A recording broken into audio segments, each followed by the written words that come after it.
Magandang hapon po mula dito sa Cherry Hill, New Jersey. Kumusta po kayo? So, ang tagal kong hindi nag-upload. Tinatamad lang. But anyway, so everybody knows now na yung tungkol kay Ninita Ariel. So everybody knows now, right? Na it was a prank. It was a prank. Hindi FP. Prank. P-R-A-N-K. So, it was a prank na gaya ng suspect na natin from the umpisa, and the only reason na hindi ko siya talagang 100% na sinabing prank siya, it's because ayaw kong ma-preempt yung plano, yung series na ginagawa ni na Sir Paul. Pero nagsinungaling po ako sa inyo. Nung sinabi actually ni Ariel ang kanyang pangalan, actually nahanap ko po siya agad-agad. Doon nga sa profile niya may picture ng babae. So, I was already 100% sure. It was, I think, episode 4 ba yun? Or episode 4. Kung saan sinabi niya na ang kanyang pangalan is Ariel Ansagod. So, and then, nag-reaction ako the next day after that. Sinabi ko na hindi ko siya makita sa Facebook. But the truth is, nakita ko po siya. Ayun nga, ayaw kong i-preempt na prank. Talagang lahat ng napansin ko na talaga yung prank. Yun nga lang, hindi po pwedeng sabihin, di ba? The only reason na sinabi ko na pwedeng prank, sabi ko gano'n, baka nga prank, sabi ko. Kasi nakita ko, nabasa ko, marami yung mga nagsasabi na, may isa kasi na tumatak sa isip ko, na sinabi niya na she's 65 years old, at may heart failure siya, nagkakaroon na siya ng matinding tachycardic, yung tinatawag, yung mabilis na pagtibok ng kanyang heart rate. So, kaya sinabi ko na ilang ulit kong sinasabi na enjoyin nyo lang po yung ride kasi hindi ko pwedeng sabihin na 100% na prank. Hindi ko pwedeng sabihin yon. Na kahit nga, like I said, nakita ko na talaga, marami na akong nakita sa episode, especially sa episode 3, na yung dato na may mga barel, na yun yung unang-una ko talagang nag-reaction ako doon. Doon pa lang between 3 and 4, I was already 100% sure na prank. Kaya lang hindi ko pwedeng, kaya naging ano pa rin ako, totoo kaya to, prank kaya to. At marami rin yung mga nagalit, yung nagsabing ginagawa tayong gago. Kaya sabi ko, no, just enjoy. Kaya, so, napatunayan natin, na at the end of the day, prank. So, ngayon, ba't ako video is because pwede kong para sa akin ewan ko kung agree kayo, ang best actress para sa akin is going to be Nanay Lorna. Syempre, galing-galing niya. Medyo makatotohanan yung acting niya. Hindi, makatotohanan yung acting niya. Kaso nga lang, for it to become real kasi yung kwento, kulang. Yon. Pero yung acting ni Nanay Lorna, tama dahil ginawa niya according to the script. Okay. So, para sa akin, ang best actress ay si Nanay Lorna. Ngayon, pwede kong sabihin na ang best actor ay si Sir Paul. Alam mo yun, yung galit-galitan siya. Yung kinakabahan ako. At saka yung kung bakit ko siya sabihin na best actor is yung pag-narrate niya.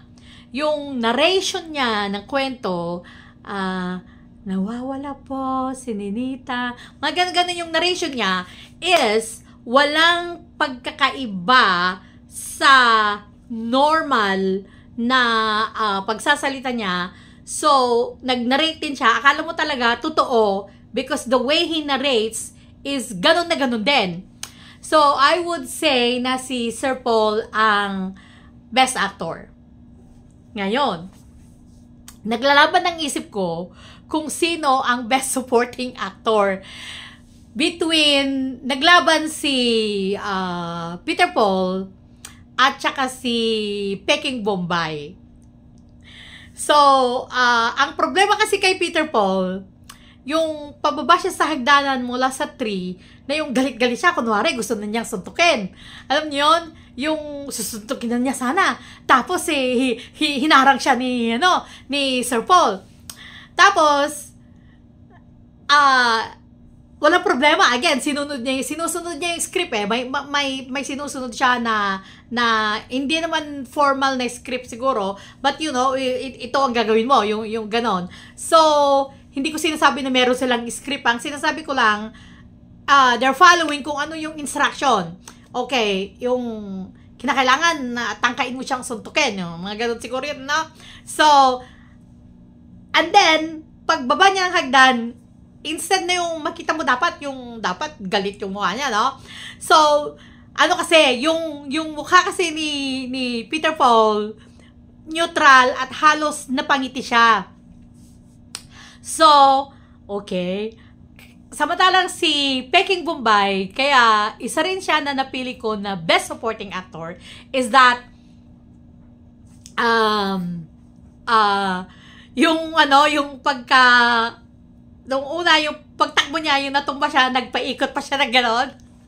It was so, it was very realistic. So, pwede ko siyang sabihin na Best Supporting Actor because of that. And then, the other one na really, na talagang sabi ko na, he's the one, Peking Bombay, is yung muntik na siya, nahulog siya talaga sa bangin. Buti na lang. Hindi siya talaga nalaglag all the way. So, kaya na, yung marami tayong natawa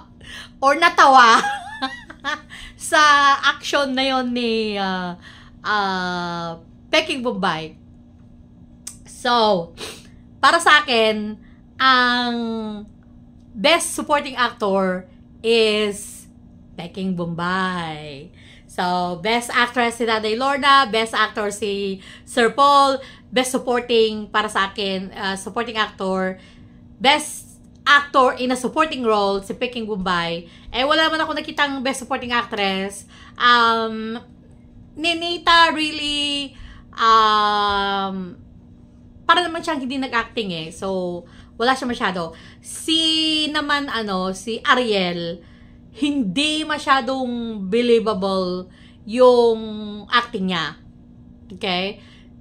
Yes, he acted, pero hindi ako masyadong, doon ko alam na 100% na prank sa episode 4, nung nandun na siya sa taas ng treehouse, na inakyat siya doon ni Sir Paul. 100% na alam ko na isa lang siyang prank. So, yun, kumbaga hindi niya ako napaniwala na totoo. Hindi niya ako napaniwala na totoo. Kaya hindi ko siya pwedeng bigyan ng award. Yun na yung akin. Yun lang naman yung akin. So, because of that, mamaya, papadalhan ko na si Nanay Lorna ng $50 bilang premium niya for Best Supporting Actress. Yay! Best Actress. Ano ba sinasabi ko? Best Actress, Nanay Lorna. Ngayon, hindi na natin bibigyan ng premyo pa si Sir Paul. Mayaman yon. Hindi natin bibigyan pa si Peter Paul. Mayaman na yon. Hindi natin bibigyan pa si Peking Bombay. Mayaman na yon. Laki ng kinikita ng mga to sa YouTube. So, si Nanay Lorna, bilang kanyang effort, pumayag siya na alam mo yun, na mabash yung anak niya, si Ninita, para lang sa isang prank na teleserye. So, congratulations! At sana, Sir Paul, gawin nyo na lang talaga na, sabihin nyo na upfront na, miniseries or teleserye. Instead, nagawin yung prank para nang sa ganun is, wala nang nagagalit, wala nang affected ang mga health kasi, let's say for example, gagawin na again na 10 episode, minsan kasi yung mga may health issues, hindi nila malalaman ang katotohanan na prank lang pala until the end, and may mga naapektuhan ang kanilang health. Yun suggestion lang naman po. Suggestion lang. Pero kung ano rin pa rin po yung alam yung mas maganda, kasi channel yun naman po yan. Nagsasuggest lang naman kaming mga nanonood. So, maraming salamat. Again, congratulations, Nanay Lorna. You are my best actress. Yes, and because of that, you're gonna get $50. Isesend ko na siya mamaya sa bank account ni Sir Paul. Yan, bye! Pinapadala na natin yung premyo natin kay Nanay Lorna bilang Best Actress. Anong sabi? Ayun. Transfer summary. Ayan. Sabi. Ayan. Transfer to Paul Joseph Tesalona. Andyan. So, tignan natin para makita nyo na totoo po yung sinasabi natin, na pag sinasabi natin nagpapadala tayo. So, total to recipient. Ayan. So, okay na po. Napadala na natin.